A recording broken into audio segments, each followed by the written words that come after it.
quick rundown on changing this fuel pump in your 2000 model GMC Jimmy, Chevrolet Blazer, whatever the Oldsmobile equivalent was.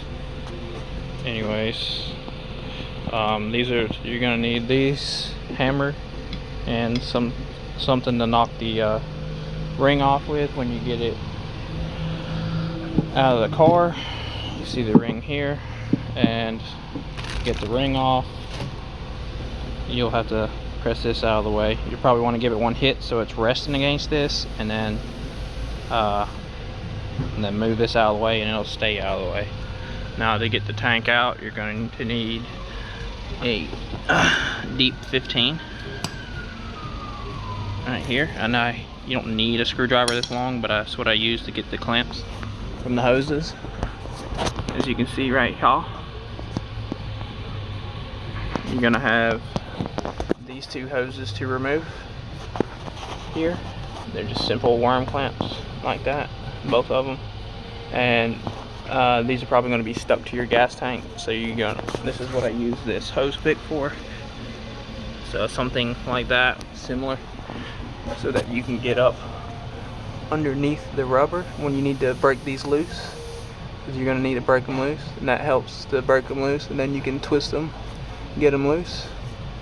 And then you have these three lines here that will have to be disconnected. This one will have a clip like this. You pinch it to get it off. I'll show you in a second. This one here, you pinch the connector itself like this, and that'll come off. And this one also has a click. These were pretty stuck. This one was pretty easy. Whoops. This one right here was a real pain in the butt. So maybe some cleaner, brake cleaner, and some WD-40 PB Blaster or something to lube it up to help try and get it off. It was pretty difficult, but they use these connectors here. Essentially, you need to pinch them like that to get them out. It was kind of difficult. Try not to break these, or you'll have to buy new ones, because the pump, as you can see, didn't come with new ones. But this is what you'll be installing here. This is the new one. And it will come with a new seal and a connector. If you have the old style connector on your pump, which will be a square instead of an oval like this, you will need to install and splice in this connector. This one already has the updated connector. This one, to get it unhooked, you just push up on this tab and backwards, and that'll come off. This one, you need to pull this gray piece here. You can see it locks it in place. You need to push that back in order to disconnect this one. A lot of times these will get hung up and they're hard to disconnect. If you find that to be the case, push these forward into the connector, then push the clip down and pull out, and that will help a lot. Also, if they're pretty dirty like this, it will help to spray them with some brake cleaner and stuff to get the dirt out of the way and to kind of sort of lube them. But you'll need to get that clip back like that, and then press down right there to get that out. Now the tank straps, as you can see, this one is just hung here like this with a 15mm nut. The other one, the strap, which is over here somewhere, as you can see, this one had a bolt holding it on, and they sit up inside the frame,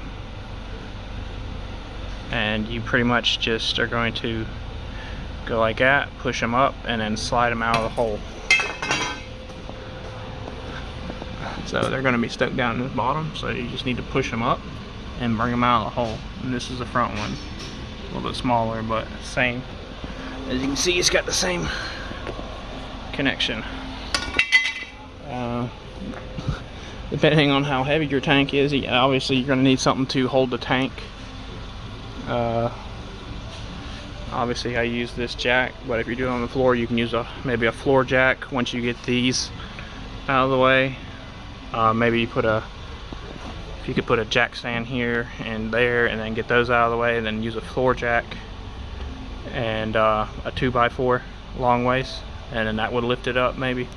But however you need to do it, just be careful. This is only an informational video, obviously, but yeah. And the other one, the only other line you got is up front here, and it's just a squeeze line. So get the clamp out of the way, get this broke loose, and then get in front of it and push it back like that. So pretty straightforward. And then, like I said, with this ring, sets on here like that. This will be in this hole, so you're going to give it one hit. It'll be hitting against here, and then you just push this out of the way. It'll stay out of the way, and then you should just give it 1 or 2 more hits. And then this will come off, and then you'll want to put the new seal on here. But before you break all this loose, if you have compressed air, blow all the dirt out of the way. If you don't have compressed air, brake cleaner will work as well. Just blow everything out of the way so you don't get a lot of dirt falling in here. You don't want all that dirt in there, otherwise this little guy's just going to catch it. A little bit's going to be okay, but you don't want, if it's like crudted up with dirt, you definitely don't want all that in there, obviously. So just clean all that off before you take that ring off. Make sure it's good and clean of all the loose dirt and all, and then you can knock the ring loose, pull your pump out, put the new seal on your pump, slide it back in, knock the ring back on, and put everything back in reverse. If you have any other questions about this job, just comment and I'll answer them. Thanks for watching.